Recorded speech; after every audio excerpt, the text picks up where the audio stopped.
Sound check. Hello, hello, hello. Okay. Okay. How did that sound? That's good. All right. So, Merry Christmas, everybody. so you'll talk directly to me, and then we'll do some IDs and we'll talk directly to the camera. All right. Cool. Yes. So let's get right down to the meat. Let's get down to the nitty gritty. Get down to the real important shit. Okay, the important stuff. I told you could change anything about radio. What would you change? I would change everything about it. And for you can also, if you don't mind, just you can put my question sort of back in your answer. All right. I would change everything about radio. I would change everything about radio because when I was a kid growing up in the '60s, radio to me it was life. You know, it was like DJs who had personality, and they were turning me on to. It was for me. It was the beginnings of what would. Of my, what would change my life, basically. You know, like, I used to listen to WMCA Good Guys in New York and Murray the K, and I got turned on to the Beatles and the Rolling Stones and the Kinks and the Who, and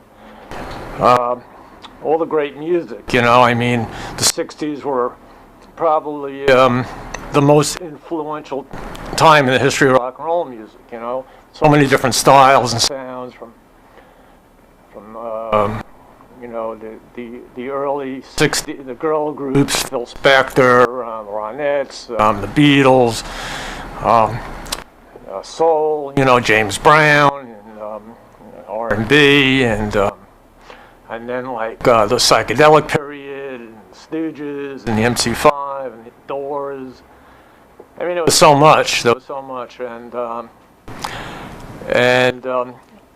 then I remember from AM getting turned on to Freeform FM. That's when FM first came in. It was kind of exciting. It was progressive. It was had its own kind of aura about it, you know, where they play the whole album. They play you hear Jimi Hendrix for the first time and stuff like that, Led Zeppelin and all that.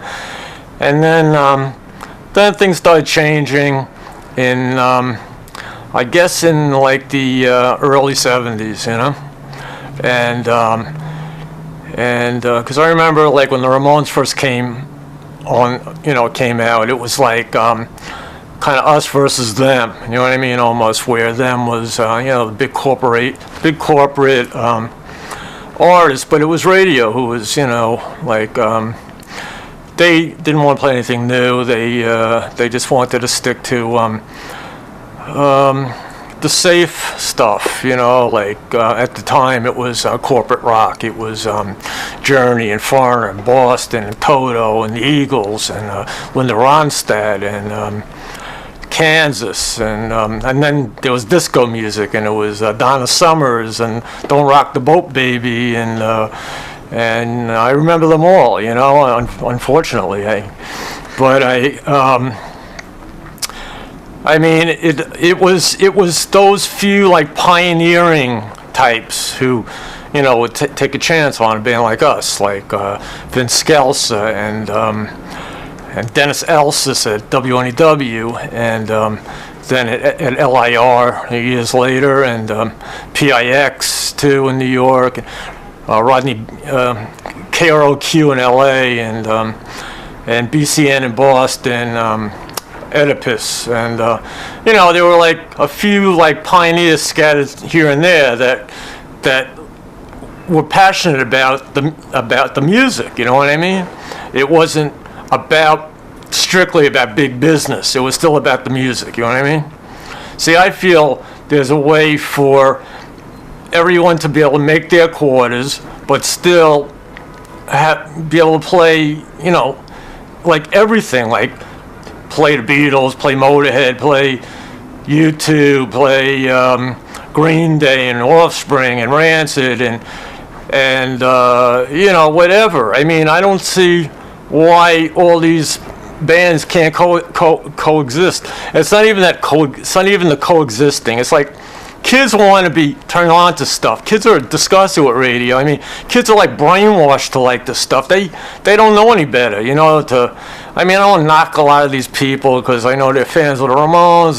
There's a lot of music out there I can't stand today. I know it's very popular, like this hip hop, rap, rock, heavy metal kind of stuff, that to me it's all the same, it's all crap, you know what I mean? There's maybe one band that's, a couple of people out there, maybe Rage Against the Machine, at least they're like serious about what they do, it's not like, oh, let's make some money and sound like Limp Bizkit or something like that, you know what I mean? It's like, today it's not about being an artist, it's not about to me, like, making music still, it's about the passion and love of making music, and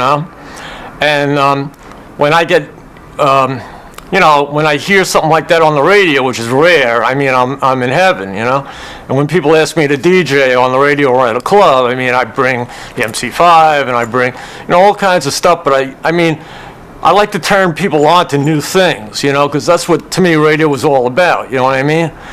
And that's not what it's about anymore. It's just a formula, you know what I mean? I mean, even like K-Rock, it's a formula, All right, so Sirius Satellite Radio. Getting back to the roots. Well, I think it's revolutionary because I know, like, as a fan, I remember, like, I remember this vividly, like, back in the 80s, like when KROQ first started out, and the Ramones we'd spend a lot of time out in California. It was kind of like our second home. And that station in the early days was so great, they play like great music, And I remember when we'd be driving up to San Francisco, it would start to fade away, and I wanted to hang on to every last drop of it, before it disappeared. But now with Sirius Radio, I could drive from LA to New York and still have the same channel, which, can't ask for more than that, you know what I mean? That's great. Very cool. Tell us about what projects you're working on. I'm working on a solo record now. I got Marky Ramone on a couple of tracks playing drums and Daniel Ray on guitar, Andy Chernoff from the Dictators on bass. But it's in its kind of early stages, and I'm not done yet. I've also been working with a bunch of different bands, like producing or co-producing Ronnie Spector, her new record with Daniel Ray, which is really great. I mean, to me, Ronnie's music was always kind of like early punk rock in its own kind of way, because Ronnie was always cutting edge, and the Ronettes, they had their own thing before they even got involved with Phil Spector, you know what I mean?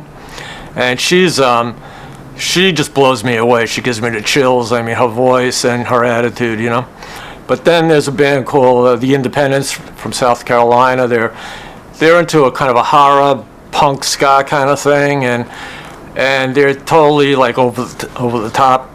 I co-produced their record with Daniel Ray, and really outrageous kind of band, like the way bands like kind of used to be. You know what I mean? As far as, they're very much now, but they're exciting. They're kind of more like maybe a little more old school. And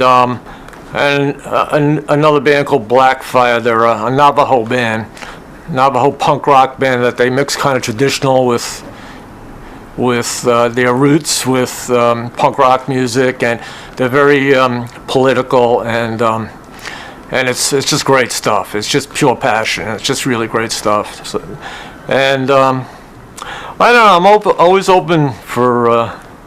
People are always contacting me, asking me if I'll do this, do that. I must have got asked to do like 1 million internet radio shows, and that's actually, when I first started out, I always wanted to play music, and my other kind of maybe dream was to, I always kind of thought of the idea of being a DJ as well, And I guess my ultimate fantasy would be to own a radio station. Okay. Commercials on radio. How do you feel about commercials on radio? How do you feel about Sirius being commercial free? Well, it's like sugarless gum. No, it's I think it's commercials become a kind of annoying after a while, you know. I mean, if you don't have to have commercials, why have them, you know? I mean, it's like PBS or something, you know? It's like watching a movie without it being chopped up with commercials. You know, you want to watch a movie through. You don't want any interruptions. Cool. Dig it. All right, I think we got a lot of good stuff. Let's just bust into some IDs.